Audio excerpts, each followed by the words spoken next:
Association members మనతో పాటు ఉన్నారు. అసలు ఈ ఘటన ఎలా జరిగింది? ఏమేం తప్పిదాలు జరిగినాయి ఇక్కడ అని అడిగి తెలుసుకుందాం. సార్ అసలు ఇట్లా ఈ ఘటన జరగడానికి మెయిన్ కారణం ఏమైంది? మెయిన్ అంటే safety problem sir. Landing gate ఉంటుంది, కార్ గేట్ ఉంటుంది. ఎలక్ట్రికల్గా అది షార్ట్ ఉన్నప్పుడు ఈ విధంగా జరుగుతుంది. అది పర్ఫెక్ట్ ఉంటే ప్లీజ్ క్లోజ్ ద డోర్, దయచేసి గేట్ వేయండి అని అంటుంది. కాబట్టి అది ఎలక్ట్రికల్గా సేఫ్టీ ప్రాబ్లం. సో ఈ ఘటనలో నిజంగా ఈ డోర్ పడింది, అయినప్పటికీ కూడా బాలుడు అందులోనే ఇరుక్కపోయిండు అని చెప్పి అక్కడ చెప్తా ఉన్నారు.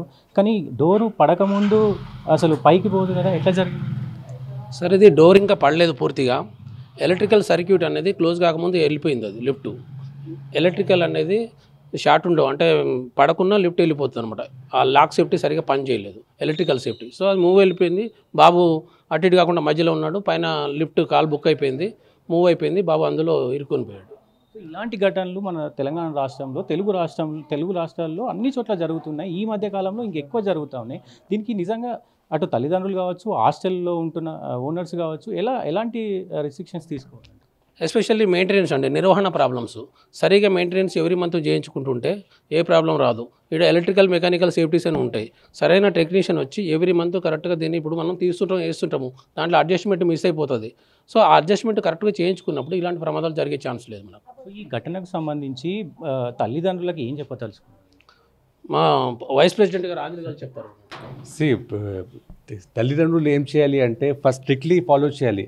15 years కంటే తక్కువ ఉన్నవాళ్ళు, above 60 years and patients any age, వీళ్ళు these 3 categories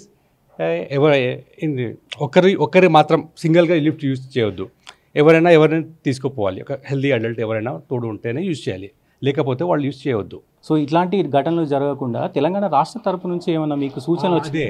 Telangana government must implement lift act. Lift act అంటే ఏంటంటే start to end government control ఉంటుంది దాని మీద. Who manufacture the lift, who install the lift and who maintain the lift, these 3 categories మీద government control ఉండేది. అప్పుడు ఏముంటుందంటే ఇలాంటి సబ్స్టాండర్డ్ లిఫ్ట్స్ ఉండవు. అండ్ దట్టు వాళ్ళు టైం పీరియడ్ ఇస్తారు, చెక్ చేసిన గవర్నమెంట్ అథారిటీస్ వచ్చి చెక్ చేసినాక ఈ టైం నుంచి ఈ టైం వరకు 1 year వరకు మీరు యూజ్ చేయవచ్చు.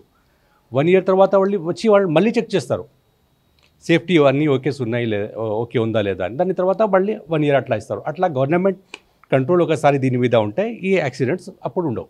లిఫ్టుల తయారీ విషయంలో కూడా సార్ అన్యాన్యమైన లిఫ్టులు కూడా వస్తూ ఉన్నాయి. ఎవరు పడితే వాళ్ళు తయారు చేస్తూ ఉన్నారు, ఎవరు పడితే వాళ్ళు లిఫ్టులు పెడతా ఉన్నారు.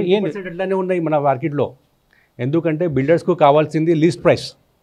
వాళ్ళు పోయి లీస్ట్ ప్రైస్ లిఫ్ట్ అడుగుతారు. వాళ్ళు ఏం చేస్తారు, పాత లిఫ్ట్ కొత్త లిఫ్ట్ రెండు కలిపి దానికి పెయింట్ చేసేసి ఒక సబ్స్టాండర్డ్ లిఫ్ట్ తయారు చేసేస్తారు. బిల్డర్ కన్స్ట్రక్షన్ చేసి 1 year తర్వాత వెళ్ళిపోతాడు. దాని తర్వాత ప్రాబ్లమ్ స్టార్ట్ అవుతాయి. ఒకసారి లిఫ్ట్ యాక్ట్ వచ్చిందంటే ఇది మొత్తం దాని మీద గవర్నమెంట్ కంట్రోల్ ఉంటుంది. అట్లా అవ్వదు. ఇప్పుడు మీరు ప్రభుత్వం దృష్టికి ఈ సిచ్యువేషన్ ప్రభుత్వం దృష్టికి తీసుకెళ్ళాలి. ఎస్ దట్స్ మీరు ఈవెన్ మేము ప్లాన్ చేస్తున్నాము కన్సర్న్ మినిస్టర్ని పోయి కలవాలి అని. ఈ వీక్లో పోయి కలుస్తాం. మేము ఒక రిప్రజెంటేషన్ కూడా ఇస్తాము దీని గురించి. ఇది కొంచెం ఎక్స్ప్లెయిన్ చేయరు, అసలు ఎలా జరిగి ఉంటుంది? సార్ ఇక్కడ ఇది ఒక గేట్ లాక్ ఉంది కదండి, ఇది మెకానికల్ ఎలక్ట్రికల్ రెండు కంట్రోల్ చేస్తుంది. ఇది ఇందులో మెకానికల్ మిస్ అయినా ఎలక్ట్రికల్ మిస్ అయినా కూడా ప్రమాదాలు జరిగే ఛాన్స్ ఉంటుంది. ఇక్కడున్న సిచ్యువేషన్లో ఎలక్ట్రికల్ సేఫ్టీ మిస్ అయింది, ఆ ప్రమాదం జరగడానికి కారణం ఇది బాబు చనిపోవడం. వాళ్ళేమో లిఫ్ట్ మొత్తం క్లోజ్ అయిందని చెప్తున్నారు, బాబు ఏమో లోపలే ఉన్నాడు. అసలు లిఫ్ట్ పైకి ఎలా వెళ్తుంది? లిఫ్ట్ పూర్తిగా క్లోజ్ కాలేదండి. లిఫ్ట్ క్లోజ్ కాకుండా సర్క్యూట్ క్లోజ్ అయినట్టు కమాండ్ వచ్చింది దానికి. పైన వేరే వాళ్ళు నొక్కడం వల్ల యాక్సిడెంట్ జరిగింది. ఎలక్ట్రికల్ సేఫ్టీ మిస్ అయింది ఇక్కడ. సేమ్ మొన్న ఇది ఇక్కడ ఎలక్ట్రికల్ సేఫ్టీ, మొన్న గవర్నమెంట్ ఆఫీసర్ పోలీస్ చనిపోయారు కదా, పోలీస్ ఆఫీసర్, అక్కడ మెకానికల్ సేఫ్టీ మిస్ అయింది. ఇది మెయింటెనెన్స్ నిర్వహణ ప్రాబ్లం ఒకటి దీంట్లో. ఇది ప్రధానంగా సార్ ఇప్పుడు లిఫ్టులు యూజ్ చేసే వాళ్ళకి కావచ్చు, అపార్ట్మెంట్ ఓనర్స్ కావచ్చు, ఇలాంటి ఘటనలు జరగకుండా మీరు ఇచ్చే సూచన ఏంటి? నాణ్యమైన సర్వీస్ మ్యాన్ పెట్టుకోవాలండి. ఇప్పుడు మేము ఏం చేస్తామంటే ఒక సర్వీస్ మ్యాన్ వెళ్ళి పర్ మంత్ ఒక 1000 రూపీస్ అవుతుందండి పర్ఫెక్ట్ చేయిస్తామన్నారు అనుకోండి. వేరే నాణ్యత లేని టెక్నీషియన్ వచ్చాడు, సార్ మేము ఒక 600 రూపీస్ చేస్తామండి అంటారు, వాళ్ళతో చేయించుకుంటారు. అలాంటప్పుడు ఈ ప్రమాదాలు అవుతాయి. ఇప్పుడు పర్ఫెక్ట్ టెక్నీషియన్ పర్ఫెక్ట్ చేస్తాడు. జనరల్ వైద్యం తీసుకోండి, జూనియర్ సీనియర్ ఉన్నప్పుడు, ప్రొఫెషనల్గా ఉన్నప్పుడు కరెక్ట్ పర్సన్ కరెక్ట్ చూస్తారు అనమాట. అట్లా సో లక్షలు కోట్లు పెట్టి అపార్ట్మెంట్లు కట్టించుకుంటారు, కానీ ఈ లిఫ్ట్ విషయంలో కొంచెం వెనుకకు తగ్గుతున్నారు అనేది వినబడతా ఉంది. 100% అండి. ఇక్కడ బిల్డర్స్ కూడా చీపెస్ట్ లిఫ్ట్ కావాలి. ఆ పద్ధతి నడుస్తుంది. ఇక్కడ ఏంటంటే ఇప్పుడు మా దగ్గర 2-3 నెలలు పనిచేసి ఒక విజిటింగ్ కార్డ్ పెట్టుకొని బిల్డింగ్ చుట్టూ తిరిగి తక్కువ రేట్ లిఫ్ట్లో నేనే సొంతంగా పని చేసుకుంటా సార్, వేరే కంపెనీ కాదు నాది, తక్కువ రేట్లో వస్తుందని చెప్పేసి వాళ్ళు మాట్లాడేసరికి నువ్వైనా అదే లిఫ్ట్ నేనైనా ఇదే లిఫ్ట్ అనేసరికి ఇట్లాంటి ప్రాబ్లమ్స్ వస్తున్నాయండి. ప్రమాదాలు జరగడానికి నాణ్యత లేని లిఫ్ట్ ఇన్స్టాల్ చేయడం అనేది. అనుభవం లేని వాళ్ళు ఫీల్డ్లోకి వస్తున్నారని. మేము కోనే ఎలివేటర్లో 18 years ఎక్స్పీరియన్స్, జాన్సన్లో 2 years, ఒలంపస్లో 2 years, అంటే మినిమం ఒక 20 years 22 years ఇంటర్నేషనల్ కంపెనీలో తరపేది పొంది బయటకు వచ్చి సొంతంగా మళ్ళీ ఇప్పుడు కంపెనీ పెట్టింది. టోటల్గా 31 years ఎక్స్పీరియన్స్ ఉంది. ఏ సేఫ్టీ మిస్టేక్ కాకుండా మేము అన్నీ చెక్ చేసుకుంటాము. ఈ లోకల్గా సేఫ్టీ అంటే ఏంటిది, లిమిట్ స్విచ్ అంటే ఏంటిది, వాడు వచ్చిండా లిఫ్ట్ నడవలేదంటే ఆ షార్ట్ పెట్టి వెళ్ళిపోవడం. అప్పటికప్పుడు కస్టమర్ ఏమనుకుంటాడు, వాడు రాగానే లిఫ్ట్ నడుస్తుంది అనుకుంటాడు. ఆర్ఎంపీ డాక్టర్ దగ్గరికి పోతే ట్యాబ్లెట్స్ ఇస్తాడు, కానీ ఎక్కువ డోస్ ఇస్తాడు. మనం ఏమనుకుంటాం, డాక్టర్ మంచివాడు, ఆయన కడుపుసల్లం కూడా నాకు జల్దీ తక్కువైంది అనుకుంటాడు. కానీ అదే ఎంబీబీఎస్ డాక్టర్ దగ్గర పోతే 1 dayలో తక్కువయ్యేది 4 days పడుతుంది.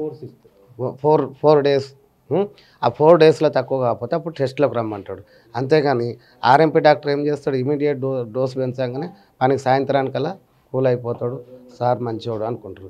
ఇక్కడ కూడా నాణ్యమైన టెక్నీషియను ఎక్కువ ఫీజు తీసుకుంటే వాళ్ళకి ఇష్టం ఉండదు. కాబట్టి తక్కువవాడు ఉన్నాడు కదా, వాడు అప్పటికప్పుడు ఏం షార్ట్ పెట్టిపోతాడు, లిఫ్ట్ అయితే నడుస్తుంది, వాడు బయటికి పొంగనే ఆగిపోతుంది. అది పరిస్థితి. అనుభవం లేని మీరు గవర్నమెంట్ దృష్టికి ఈ అసోసియేషన్ ఫామ్ చేసి పెద్ద ఎత్తున గవర్నమెంట్ దృష్టికి తీసుకుపోతురా? తప్పకుండా తీసుకుపోతాం సార్. ఈ 1 monthలో కంపల్సరీ మేము కలిసి వినతి పత్రాలు ఇస్తాం. Thank you sir.